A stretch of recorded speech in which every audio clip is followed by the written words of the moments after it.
Haleluya, haleluya. Yesu ashimwe. Imana yacu ishimwe kandi habwa icyubahiro. Turashima Imana iduha igitondo cyiza, turashima Imana iduhaye umunsi mwiza, turashima Imana iduhaye amasaha meza yo kugira ngo twongere tuganire ku ijambo ry'Imana. Mbere na mbere mbaje gusuhuza mwe mukurikiye muri aka kanya Igeno TV. Amahoro y'Imana bane namwe kandi Uwiteka Imana abishimire. Twongeye kugaruka rero kuri iyi platform kugira ngo tubashe kuganira ku ijambo ry'Imana. Mbere na mbere ndabanza kubiseguraho ko tumaze iminsi tutaritambutsa kubera ibyuma byari byadutengushye, ariko ndashima Imana ko yongeye kutwemerera tukaba tuje nanone tugarutse imbere y'ubwiza bwayo, tukaba tugarutse kugira ngo tuganire ku ijambo ry'Imana. Yesu ashimwe kandi Yesu ahabwa icyubahiro. Mbere na mbere rero nk'uko dusanzwe tubigenza mu muco wacu wa Gikristo, iyo tugiye kuganira ijambo ry'Imana turabanza tukiragiza Imana, tugasenga Imana. Munyemerere rero tubanze duhe Imana icyubahiro, tubanze twiragiza Imana, twishyire mu biganza byayo. Turagushimiye Data mwiza, turagushimiye ko wabanye natwe, turagushimiye ko twemereye muri aka kanya tukaba tugiye kuvugira imbere yawe, tukaba tugiye kuganira kuri ijambo ry'Imana, ukaba uduhaye akanya. Ushimike kandi uhebwe icyubahiro. Data mwiza Nyiringabo Imana, turagushimiye, tukweretse ababene Data bose bakurikiye bagiye gukurikira ijambo ry'Imana. Ndakwinginze Data ngo bagirire neza, yaba udukurikiye ari mu gihugu cy'u Rwanda, yaba udukurikiye uri hakurya y'imbibi z'u Rwanda, uri bwota amasimbi, uri muri Europe, muri Aziya, hose hatandukanye mu mahanga. Turamukweretse kugira ngo nukuri tuze kubana nawe muri aka kanya kandi umugirire neza. Nukuri Uwiteka Imana nyengo muhaze kwifuza kwe kose, nukuri kandi umucira inzira aho zitari. Bana natwe tugirire neza muri aka kanya. Rero tugiye kuganira ku ijambo ry'Imana, turakwinginze ngo ubane natwe. Uwiteka Imana nyengo butwemerere tube igikoresho cyawe muri aka kanya, kandi gushyirwa hejuru kubukwa ibihe byose. Ibyo byose tubisabye twizeye mu izina rya Yesu Kristo umwami wacu, amen. Shalom shalom, mahoro y'Imana bane namwe. Nk'uko bisanzwe mumaze kumenyera, amazina ni Alexander Uwiringiyimana. Nkaba dusanzwe dufatikanya kuganira ijambo ry'Imana hano ku Igeno TV. Nagira ngo rero uyu munsi tuganire ku ijambo ry'Imana. Nahaye umutwe uvuga ngo ijuru rito, umunezero, urukundo, ibyishimirwa n'Uwiteka Imana. Icyigisho twagihaye umutwe uvuga ngo ijuru rito, umunezero, urukundo, ibyishimirwa n'Uwiteka Imana. Yesu adufashe kandi atugirire neza. Ashobora kwibaza uti ese kuki iki cyigisho twagihaye umutwe uvuga gutya?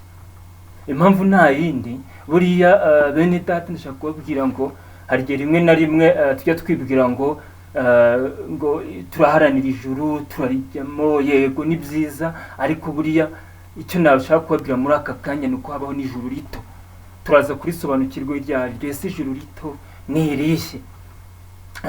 Ikindi, umunezero,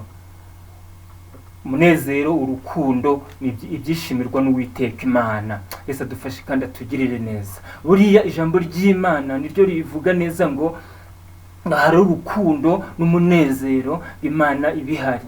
Yesu adufashe kandi atugirire neza. Tubona kenshi ingo zisenyuka umunsi ku wundi muri iki gihe. Nta kindi kiba cyabuze, nuko haba habuzemo ibyo bintu. Haba habuzemo urukundo, haba habuzemo umunezero. Yesu adushyigikire kandi Yesu adufashe. Haba habuzemo urukundo, aho uzasanga umuntu atifuriza mugenzi we neza, aho uzasanga abantu ni babiri barabana mu rugo rumwe, ni umugabo n'umugore, ariko ugasanga bararyama mu buriri butandukanye. Ugasanga birajya ku mugoroba, ku manywa biriwe bagendana, ku manywa biriwe batemberana, ku manywa biriwe baseka, biriwe bayaga, ariko byagira nijoro ugasanga umwe afashiye n'undi afashiye, ugasanga umwe agiye kuryama mu buriri bwe, ugasanga n'undi agiye kuryama mu cyumba cy'abashyitsi.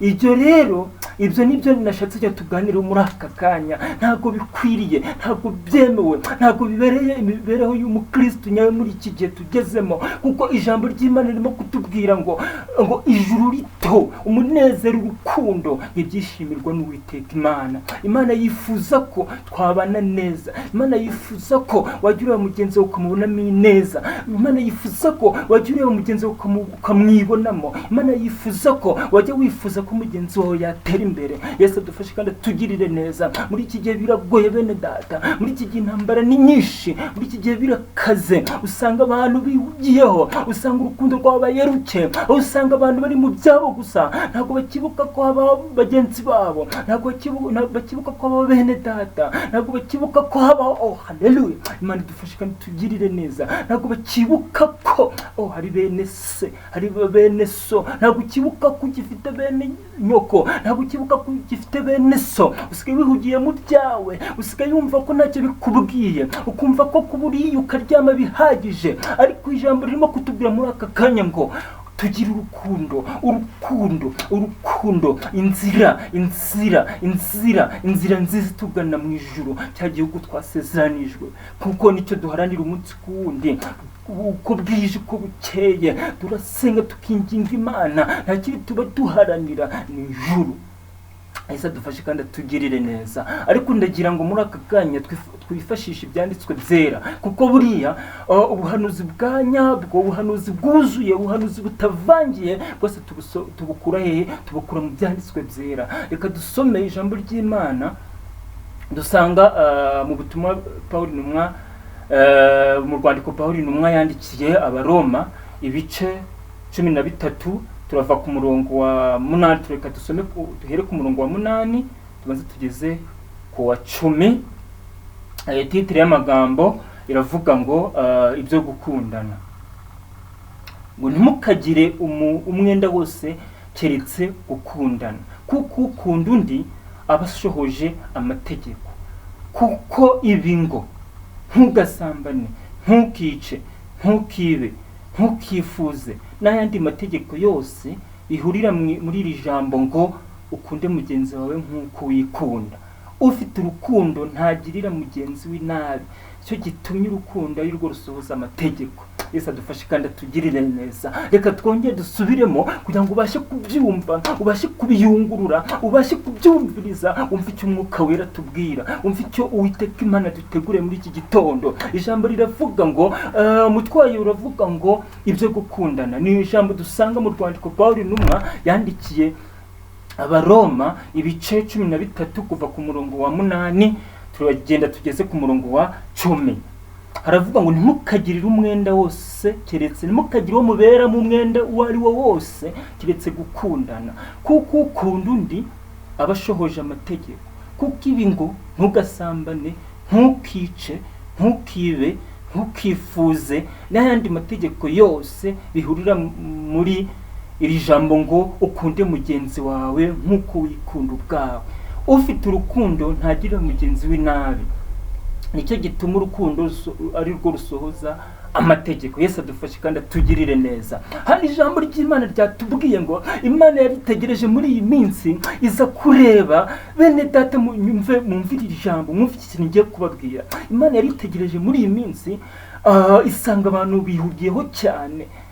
Ariho numvishe mfite umutima, numvishe mfite ishaka kugira ngo baganirize kuri iri jambo ry'Imana dusanga mu rwandiko Pawulo intumwa yandikiye Abaroma ibice 13 kuva ku murongo wa 8 kugeza ku wa 10.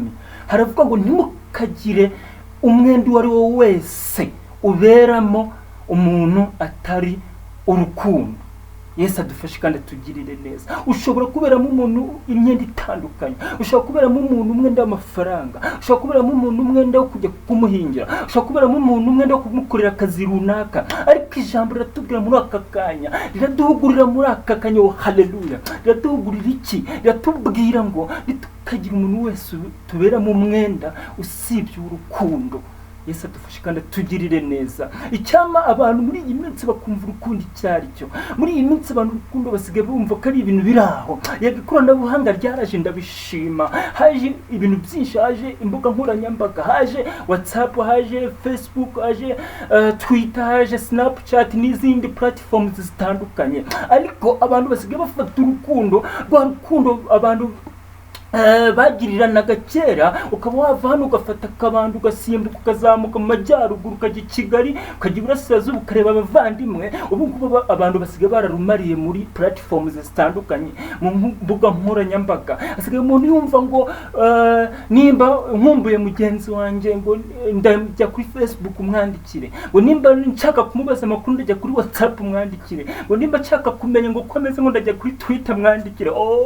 Ibyo ni ibikoresho Satani yazanye kugira ngo abashe gukuraho urwo rukundo rw'umwimerere. Yesu aturengere. Ubundi mu mambere aha umuntu yabaga yumva akumbuye umuntu, akaba yakwigomwa akavuga ati nubwo nta tike mfite reka njye guhingira umuntu mpagase nshakishe be nasimbuka mugereho musuri. Ariko muri iyi minsi byarahindutse. Muri iyi minsi usanga abantu bihugiyeho. Muri iyi minsi abantu barakunda impiya. Muri iyi minsi ntabwo abantu bagifitanye urukundo, nta muri cyumva yakwegera mugenzi we. Ntabwo nzi impamvu, ntabwo mbikurura. Usanga abantu barebana nabi. Uranyura ku muntu akakureba ukagira ngo mufitanye ibibazo, mufitanye inzigo y'imyaka 10. Sinzi ukuntu byagenze. Ariko ijambo ry'Imana riradukangura muri iki gitondo, riradukangurira muri aya masaha, riradukangurira muri uyu munota ngo tugire urukundo, ngo tugire umwenda n'umwe tuberamo umuntu utari urukundo.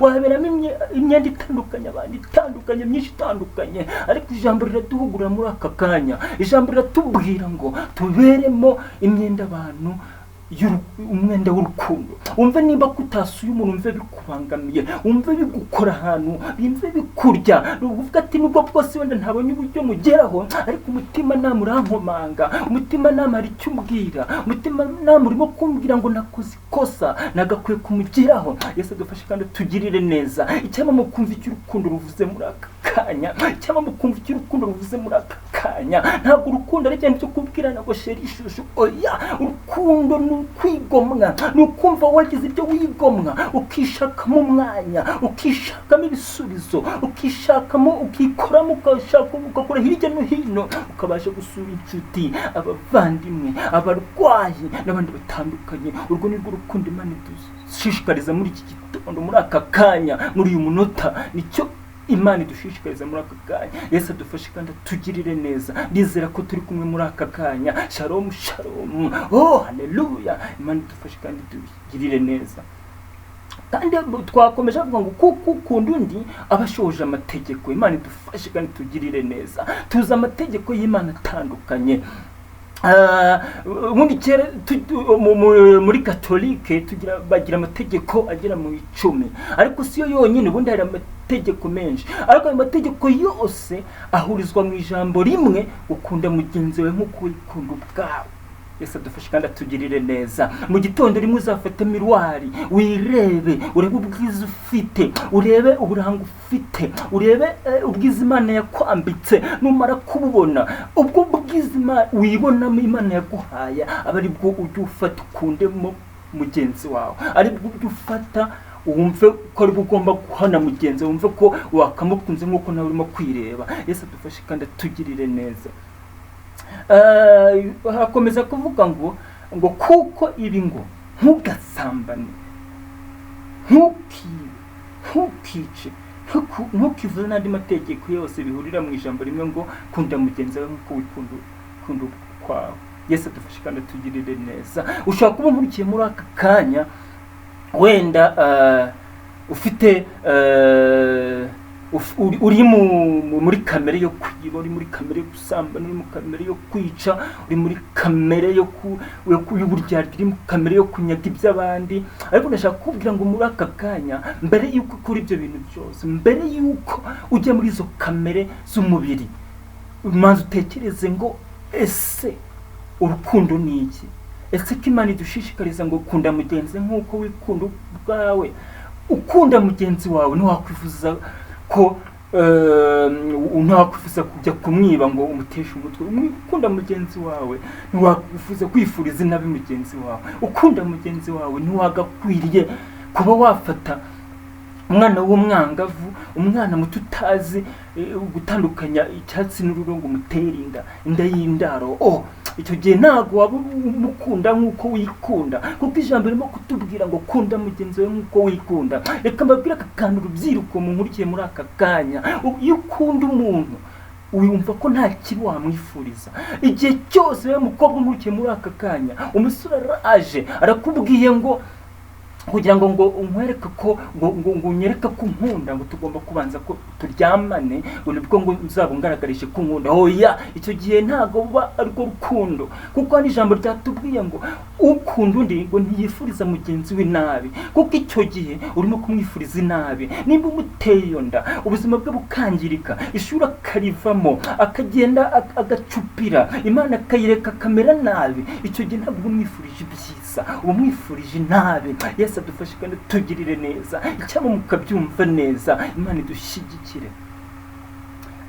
Kandi avuga ngo ufite urukundo ntagirira mugenzi we nabi, kuko nicyo gituma urukundo ari rwo rusohoza amategeko. Yesu adufashe kandi atugirire neza. Munyemerere muri aka kanya ngaruke ku nsanganyamatsiko yacu, cyangwa ku mutwe w'icyigisho cyacu cyavugaga ngo ijuru rito, umunezero, urukundo, ibyishimirwa n'Uwiteka Imana. Reka dukomoze ku kintu cyitwa ijuru rito. Yesu ashimwe, Yesu ahimbazwe, Yesu adufashe kandi atugirire neza. Ni ukuvuga ngo ubundi mbere y'uko tuzajya muri ya juru duhora dushaka umunsi ku wundi, hagomba kubanza ijuru rito. Yesu adufashe kandi atugirire neza. Nimvuga ijuru rito, mushobora kwibaza ngo se ngo bishatse kuvuga iki? Ni ukuvuga ngo muri aka kanya ushobora kuba unkurikiye muri aka kanya uri umumama, ushobora kuba unkurikiye muri aka kanya uri umupapa. Ndabasuhuje. Yesu ashimwe, Yesu abishimire kandi akomeze bubakire izo ngo zanyu, zikomeze zikomere, zishinga ku rutare, zere gushinga ku musenyi. Iyo bavuze ubundi ijuru rito rihera hano mu isi. Niba mwene data, mushiki wacu, muri aka kanya ufite Imana yaguhaye umugabo mwiza, Imana yaguhaye umugore mwiza mugabo, ariko ntiwifuza kumugirira neza, ntiwifuza kumugaragariza urukundo, uramukubita amanywa nijoro, uraza ibiryo yaguha ukamena, uraza yaguha icyo cyayi yateguye cyangwa kugakoma nimba ariko kabonetse ukamena. Icyo gihe bya juru rito urimo urarikubita umugeri, bya juru rito urimo urasubira inyuma, ntabwo urimo uraryegera. Yesu adufashe kandi atugirire neza. Uragera mu rugo uri umupapa, uragera mu rugo abana bakaza biruka bagusanga, abana bakaza biruka n'urukumbuzi rwinshi bagusanga bashaka kukuyambira, ariko bakugera imbere ugakubita imigeri, mwigire hirya, toka shi mugende. Icyo gihe uri muri ihunza rya juru rito. Yesu adufashe kandi atugirire neza. Uri mu rugo, uri umugabo n'umugore, ubundi umugabo n'umugore bagombye gufatikanya, nta wagombye kubwira undi nabi. Birego baca umugani ngo ntazibana zidakomanya amahembe, ariko mugomba kubaho Kristo, mukaba nk'abakristo. Abakristo bagomba kubaho gute? Munyemere icyo kintu nkivuge, kuko turimo kuganira ku ijambo ryitwa urukundo. Abakristo nta kundi bagomba kubaho bafashanya. Birashoboka ko we mugabo nta gitangaje kuba nimba umufasha wawe arwaye, nta gitangaje kuba wafata imbabura ugashyiraho isafuriya ugateka ukamutekera igikoma, nta gitangaje kirimo. Yesu adufashe kandi atugirire neza. Usanga bamwe bafite imyumvire itari myiza, usanga haramumva ngo kuba ngo najya ngo mumbabura nkateka ngo ibyo ngo ntabwo ngo sindi umugabo. Iyo ni imyumvire y'abisi, sibyo? Wamaze gucengerwa n'ijambo ry'Imana, wamaze kumva ukuntu Yesu agira neza, wamaze kumva uburyohe bwa Yesu Kristo, ntabwo agira iyo myumvire, ntabwo yumva ko ibyo bisebeje. Arafata agaterura umwana we, arafata agatekera umudamu we, arafata koza umwana we, nta gitangaza kirimo. Arafata akaba yajya gushakira udukumu umudamu we, arashobora kugenda akaba yajya kuzanira igitoki umudamu we, icyo nta gitangaza kirimo. Ahubwo utakora ibyo utarabasha gucengerwa ijambo ry'Imana, rutarabasha kumva uburyo Yesu agira neza, rutarabasha kumva ko muri Yesu byose bishoboka, rutarabasha kumva ko muri Yesu twese turinganiye, rutarabasha kumva ko uri muri Yesu bagomba kugira imbaraga zimutandukanya n'Abafilisitiya, bagomba kugira imbaraga zimutandukanya n'ab'isi. Ntabwo bagomba kuba yambaye undi mwambaro mwiza, agomba kuba yambaye umwambaro wera kandi akaba yera imbuto batubwira ntabwo ari avoka, ntabwo ari indimu, ntabwo ari amaronji. Imbuto batubwira ni imigaragarire, imisusire, ibigaragaza ko wakiriye umwami Yesu. Yesu adufashe kandi atugirire neza. Ibyo byose bizagaragarira he? Bizagaragarira kubanye n'uwo mwashakanye, bizagaragarira kubanye n'umudamu Imana yaguhaye, bizagaragarira aho ukubanye n'umupapa Imana yaguhaye. Yesu adufashe kandi atugirire neza. Bijya bimbabaza muri aka kanya, bijya bimbabaza, mujye mutekereza ku ndahiro mugira, mujye mutekereza cyagiye uri imbere y'idarapo ry'igihugu ukazamura ikiganza ukavuga ngo ndahiriye imbere y'abantu n'Imana ko ntazahemukira uwo tugiye kubana, ngo kandi ngo tuzabana mu makuba, mu byago, mu byiza no mu bibi.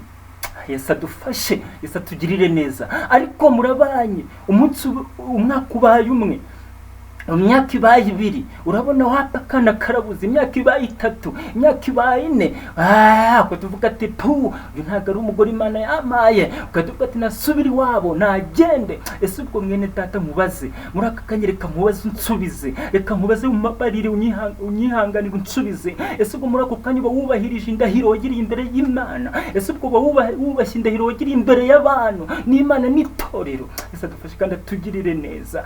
Uzanye umuzanye yarafite isura nziza, wenda wamukundiye inzobe, wamukundiye imisatsi myiza, wamukundiye amaguru meza, wamukundiye simbizi, byaterwa n'icyo wamukundiye. Arahageze burya baravuga ngo isi ntisakaye, kandi ubuzima turimo abanzi tugira ubundi mu buzima n'umubiri urimo mu banzi tugira baturwanya muri iyi si.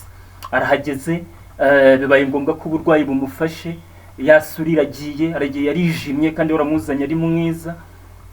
Uratangira avuze ati genda kandi wibuke ko wasezeranye nawe uvuga ngo tuzabana mu byiza no mu bibi, haba mu mvura, haba mu izuba, haba mu bibazo, haba mu byishimo, ko muzabana muzafatana ikiganza. Ariko wabona ibyo bibaye ukavuga ati nagende nakuzanye utasa gutyo. Yesu adufashe kandi atugirire neza. Wo mu mama ubanye n'umupapa, ubanye n'umugabo, umusore uramukunze, uramurebye, uramushima, ubona ari umukire, afite akazi, Imana yaramugiriye neza, afite imodoka, afite abakozi akoresha. Ariko mugeze mu rugo rwanyu, murahageze nyine bya bibazo by'isi bitabura, bibaye ngombwa ko akazi gahagarara, bibaye ngombwa ko imodoka zigenda, bibaye ngombwa ko amatungo abashiraho, mbese mugiye mu bukene. Urangiye bavuga uti bisi wa mugabo Imana yampaye. Uribeshyaho, ujye wibuka isezerano mwagiranye, ujye wibuka ko mwasezeranye mu bibi byiza, ujye wibuka ko mugomba gufatana ikiganza, yaba mu makuba, yaba mu bibazo, yaba mu byago, ko tuzi neza ngo ijambo ratubwira ngo yaba mu bibazo dushime, yaba mu byishimo dushime. Kandi ngo ntabwo isi turimo ni impizanyo, ntabwo duhuramo n'ibyishimo, dushobora n'amakuba, dushobora n'inzara, dushobora n'ubukene, dushobora n'ibyago, dushobora n'intambara nyinshi zitandukanye. Haleluya, Imana idufashe. Ntabwo bivuga ngo isi turimo izahora ari paradizo, ntabwo bivuga ko isi turimo ari paradizo. Bivuga ko igomba guhora uhuriramo n'ibyiza gusa, ugomba guhuriramo n'intambara, kuko ngo igihe uzabona uri mu isi ryoshye gusa, nta ntambara zikuriho, nta bibazo uri guhura nabyo, ujye umenya ko icyo gihe utabirimo neza. Ujye ugenda usenga Imana, uyisabe gukomeze, kuko ibiba bigiye kuza inyuma biba bikomeye. Yesu adufashe kandi atugirire neza. Kandi ijambo riravuga ngo nubwo ibikomeye bidusitaza, bikatubabaza, bikagira gute, ariko dushima Imana, umfashe dushima Imana, kuri gukomeye bigatuma uhagararana n'abakomeye, bigatuma wicarana n'abakomeye, ukagira ijambo. Yesu adufashe kandi atugirire neza. Reka dusoreze ku ijambo turasanga n'ubundi turacyari mu rwandiko Pawulo umwandikiye Abaroma, turacyari ku bice 13, none dusome kuva ku murongo wa 11. Kuba maso nuko mujye mugenza mutyo, kuko muzi yuko igihe cyo gukanguka gisohoye rwose. Dore agakiza kacu karatwegereye kuruta igihe twizereye. Ijoro rirakuze burenda gucya, nuko twiyambura imirimo y'umwijima, twambara intwaro z'umucyo. Amen. Yesu adufashe kandi atugirire neza. Ijambo riratubwiye ngo burenda gucya, ngo igicu dore kiraje, ngo nitwiyambura imyambaro y'umwijima, twambare imbaraga z'Uwiteka. Haleluya. Yesu adufashe kandi atugirire neza. Hari indirimbo igimfasha, Imana ibaha umugisha abaririmbyi bayiririmbye, ivuga ngo twiyambure ibitari iby'Imana, twambara umwenda wera. Iby'Imana birangwa n'urukundo n'ineza n'imbabazi. Twiyambure ibitari iby'Imana, twambara umwenda wera. Iby'Imana birangwa n'urukundo n'ineza n'imbabazi. Yesu adufashe kandi atugirire neza. Ijambo rivuga ngo twiyambure iby'umwijima, ahubwo twambara umwenda wera. Yesu adufashe kandi atugirire neza. Iby'umwijima bavuga nta bindi, nubwo busambanyi, nizo nzangano, nubwo bujura, nayo matiku, nubwo buryarya, nubwo rukundo ruke ruri mu miryango, nayo mahana aboneka mu miryango umunsi ku wundi, nubwo rukurukuru rihorora hagati y'urubyiruko, kumva ngo urukundo ngo nishyira ijuru. Oya, ibyo ni imyambaro y'umwijima, ahubwo ngo twambara umwenda wera. Umwenda wera nta wundi ni ukugira urukundo, tukiyambura ubwo busambanyi, tukiyambura izo nzangano, tukiyambura ubwo buryarya, tukiyambura ayo matiku, tukiyambura iyo mijinya yo mu mitima, tukiyambura gucirana imanza. Ibyo byose tumara kubyiyambura, tuzagenda twicare n'Uwiteka Imana, tuzaba mu murongo mwiza, ko tuzaba dukurikije ibyo Uwiteka Imana yifuza, kandi tuzaba turi muri rya juru rito rwose turimo turisangaho. Haleluya. Icyazama twese tugahurirayo, icyazama mwese nkazababonayo. Yewe mugore nkurikiye muri aka kanya, yewe mupapa nkurikiye muri aka kanya, yewe musore nkurikiye muri aka kanya, yewe mukobwa nkurikiye muri aka kanya. Yesu adufashe kandi atugirire neza. Icyazama tugahurirayo, icyazama ukabona ijuru, icyazama ukariharanira, icyazama ukarikorera, kuko ntabwo uzaribona ngo rize rikwituremo. Hoya, ntabwo uzaribona ngo rize rikwituremo, ntabwo rizaza nka miti. Hoya, uzarikorera. Rizasaba kwifunga kamaye, rizasaba gufunga, kwigomwa, kwiyiriza, gutitiriza kwa hafi y'Uwiteka Imana, kuko ijambo rivuga muri ijambo riratubwira ngo ntabaza ndagutabara, nkwereke ibikomeye ruhije utabasha kumenya. Yesu adufashe kandi atugirire neza. Yeremiya 33 ibice 3, ngo Uwiteka Imana y'umutabaje ngarakwegera, iyo utambutse ukaza umugana, nawe ngaragusanga. Wowe icyo usabwa ni kimwe, tera intambwe imwe gusa, wowe ngaratera 99 azagusanga. Haleluya, haleluya. Yesu adufashe kandi atugirire neza. Ese muri aka kanya ndagira ngo twibaze ibi bibazo. Ese muri aka kanya ubanyute n'Uwiteka Imana? Ese muri aka kanya ijuru rito koko umaze kwisuzuma muri aka kanya usanze ijuru rito ririmo? Ese mwene data, mama nkurikiye muri aka kanya, papa nkurikiye muri aka kanya, musore nkurikiye muri aka kanya, mukobwa nkurikiye muri aka kanya, ese urukundo muri iyi minsi ufitiye inshuti zawe, ufitiye abavandimwe bawe, ufitiye abo mu bantu umunsi ku wundi ruhagaze rute? Ese urabona urukundo rukwiriye kugirwa n'umukristo muri iki gihe turimo? Yesu adufashe kandi atugirire neza. Ndakwifuriza kugira urukundo rwiza, ndakwifuriza kubana n'abana amahoro, ndakwifuriza kubana n'itorero ry'Imana amahoro, ndakwifuriza ko nta kintu cyari cyo cyose wabiramo mwene data mwene so atari urukundo. Ibindi byose ni byiza, ariko mbere na mbere dushyira imbere urukundo. Yesu adufashe kandi atugirire neza. Ndakomeza bashimira mwe twabanye muri aka kanya. Uwiteka Imana abishimire, kandi ndakomeza kubashimira kubw'inkunga mukomeje kutugezaho mukanda subscribe kuri channel yacu y'Ijeno TV. Genda uje kuri YouTube wandikemo Ijeno TV, ukande subscribe, ukore like, share na comment kugira ngo tubashe guteza imbere umurimo w'Imana. Yesu adufashe kandi atugirire neza, kandi witeka Imana turengera dushoboze muri bihe turimo bya COVID-19 biragoye, ariko dukomeze twinginga Imana, ari nako dukomeza kubahiriza amategeko, twambara agapfukamunwa, dukaraba intoki, dusiga intera hagati yacu, kandi tugabanya ingendo za hato na hato, tujye dukora ingendo zikwiriye nk'abakristo. Yesu adufashe kandi atugirire neza, kadusoze iki kigisho cyacu muri aka kanya, ariko tunasenga Imana, dushimira Imana yabanye natwe muri aka kanya. Turagushimiye Data mwiza, turagushimiye ko abanye natwe muri aka kanya, turagushimiye ijambo ry'Imana tugejejeho, kandi witeka Imana ijambo ry'Imana ni ubuhanuzi butavangiye, ijambo ry'Imana n'ubuhanuzi bwera bumeze neza.